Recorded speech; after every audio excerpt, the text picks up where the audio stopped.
The heat check. It's been really hot lately up here in the Northeast. That's not important now. The Miami Heat taking down the Kings last night, 104-98. Duncan Robinson, impressive, finishing 5 of 8 from 3. And Jimmy Butler chipping in 9 points in 11 minutes. Nick, how big of a factor will the Heat be in the East? They could be a massive factor. You've got in potential, we'll see how the seedings fall, but let's say Miami's the 4, Philly's the 5. We know Milwaukee's going to be the 1. In the first round, you would have Jimmy Butler, Wild's one of the Wild's many good friends in the NBA. Jimmy Butler against his old team, Philly. In the second round, Bam is, I believe, the single most equipped player in the entire league to guard Giannis. And I think people have forgotten because of the restart, Broussard, Andre Iguodala's on this team. Not only will be a huge factor, but as far as veteran championship leadership, like Miami, it wouldn't shock me if they lose in the first round, but it wouldn't shock me if they're in the conference finals because they present really interesting matchups for everyone they could play, Broussard. They are dangerous. Now, I don't know if I'm willing to say they could actually reach the finals, but they certainly could spoil it for a few of the other teams people think are contenders. Look, they are 7-1 against Philadelphia, Toronto, and Milwaukee. 3-1 against Philly, 2-0 against the other two teams I mentioned. Now, Boston's beaten them twice, but outside of that, obviously they play well against the top teams in the East. Jimmy Butler has had a great year as a leader. He's versatile, does everything. Doesn't shoot the 3, but he does everything else. We know he's clutch. You mentioned Bam, Nick. That's a great point about him. And then they're shooting. They're one of the best three-point shooting teams in the league, even though Bam and Butler don't shoot the 3. So Duncan Robinson, Tyler Hero, you got a good coach in their exposure with championship pedigree. They are going to be a problem. Goran Dragic, yes, they're going to be a problem. You know what I'm buying? The Jimmy X Factor, Broussard. Did you see the Chris Haynes report that Jimmy got called on the whistleblower line, and when security went up to the hotel, they opened the door, and Jimmy was in full workout gear, dribbling a basketball, drenched in sweat, while everybody else is out fishing and going on, Cinderella's castle. Called that Jimmy on Butler's himself. out there working. Right. I like Jimmy called that on himself. Jimmy Butler's out there working out. Just so that story would be out there. He called it on himself so we would talk about it. It's a good idea. I love it. It's a good idea. On to the new look Nuggets now. They unveiled their big lineup, which was anchored by 7'2" Bol, who dropped 16 points, 10 boards, 6 blocks in the win over the Wizards. Bol played so well he had a, quote, random drug test after the game. Broussard, what'd you make of the Nuggets' big lineup? Look, it was nice to see. I wish it would be something like this on a regular basis, but obviously they only had 8 healthy players. They were missing 3 of their starting perimeter players in Gary Harris, Jamal Murray, and Will Barton. Those are their guards. So they kind of had to go big, but it was fun to watch. Jokic, the first 7-foot point guard we've ever seen.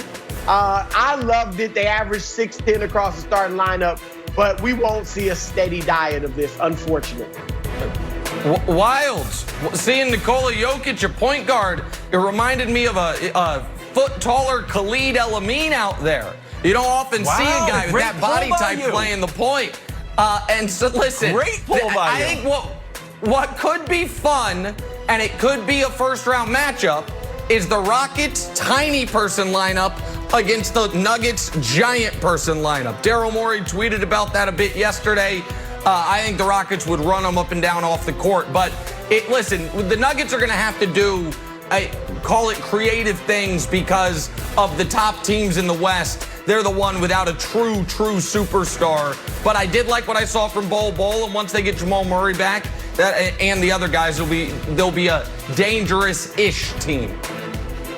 I'll put an idea out there. This might be the death of small ball. This team is really tall, but put Ben Simmons on this team. Ben Simmons is tall, but plays small. Eventually, once all these tall guys like Bol, like Jokic, start being able to hit threes, why don't I got a guy who's 6'2" out here when I can get a guy who's 6'10" out here? Mike Malone called it the tallest team in NBA history. So I like this, and I think the small ball days are numbered. It's a theory. It's a half-baked idea. The Mavericks team that started a starting lineup that averaged 7 feet was Sean Bradley. But close, Mike Malone. Take integrity demands I call you out on it. What's the Less median height? basketball. Sean Bradley throws the whole thing off.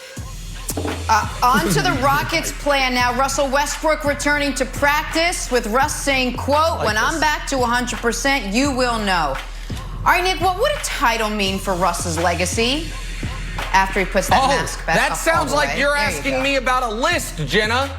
So here's the deal. Oh, You're yeah, talking yeah. about the top 50 players in NBA history.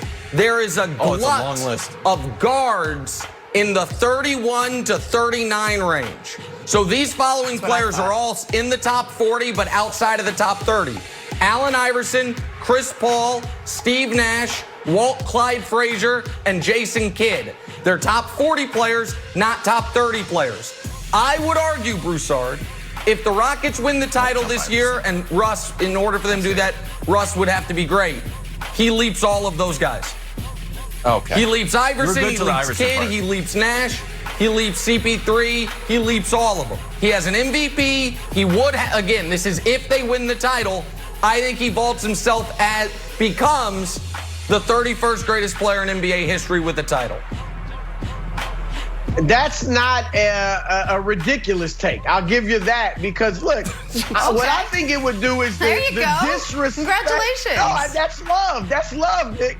The disrespect for Westbrook would stop. And I don't know if I've been listening to too much Colin Cowherd, but this guy is iconic, and yet people want to poo-poo his accomplishments. When he averages the triple-double for 3 seasons, oh, it's easy to get him now. There's no bigs in the league. They shoot the 3. They're long rebounds. LeBron could have done it if he wanted to. Nobody else has done what this guy has done. You're right, Nick. If you throw a championship on his legacy to go with the triple-double seasons, it's hard to deny him. People don't like him as much as they should, but I think Sorry, you would above not Iverson? be able to deny him. Above Yeah, I think Iverson? he'd be above Iverson. Yes. Jeez, Yes. guys. He may already be. He might be above Iverson now. If we're being Right. honest, he might be Yes. above Iverson now. And people blame, Close. this would also stop, Nick. People blame him for Durant not having a ring and leaving OKC. That would Correct. stop, too. Correct. All right, moving on to the Lake Show. LeBron and company taking on Luka and the Mavs tonight. Both teams making their bubble debut. Broussard, start with you. What are you looking for tonight from the Lakers? Well, look, we know what LeBron's going to bring. He's looking like Kimbo Slice, by the way. But I'm looking forward to seeing this potluck of shooting guards they've got. KCP, Alex Caruso, Quinn Cook, Deion Waiters, J.R. Smith. You talk about dusting off Joakim Noah, Nick. How about J.R. Smith, your guy? I know he's been golfing and staying in shape. But come on, is he really going to give me something? That's what I want to see tonight. Golfing Him and and Deion. staying in shape. J.R. Smith was the third best player, on a team that made the finals in 2018. Joakim Noah hadn't been in the playoffs since 2015. Enough with these comparisons. If we want to get a Joakim Noah counterpart for the Lakers, see if Big Z is available. LeBron's old buddy's Adrunas Ilgauskas. That'll at least be a fair fight. Dust him off from what he's been doing. Listen, I think you're going to see the Lakers experimenting with some lineups wilds. I also think because the Lakers have essentially locked up the 1 seed, that their scrimmages are going to continue into the restart. They're the 1 seed no matter what. So I don't think you're going to see a full-fledged Laker outings until the playoffs begin, Kevin. Yeah, so do you think this could happen, Broussard? That this whole thing is it's not half speed. Let's say it's 80% speed. But a guy like Deion comes in, is like, well, this is my chance. I got to shine right now. Lights up the scrimmage, lights up these first 8 games, and plays himself into a spot. Yeah, I mean, look, they need help. There's no ifs, ands, or buts about it. And Deion's got the edge that the Lakers want, too. He's got some edge about him. It's possible he could take a little bit away, though, from LeBron. Remember, they didn't fit in Cleveland, and Deion ended up getting moved out of there. So Deion wants the ball. that could be good Deion's or bad star for them. Listen, I didn't know that was a Kyrie thing or everyone's LeBron. focused. If you remember when the Lakers were doing the, the buyout before the season stopped, I wanted JR instead of Dion. I think if one of those two guys is going to be a contributor, I think it's more likely JR, who has had massive moments in the playoffs, than Dion, who we kind of know what he is in this league, Jenna. But Lakers playing my old Slovenian son tonight. Jenna. Like JR averaged 17 points in Lakers dusting off JR tonight. We got some basketball.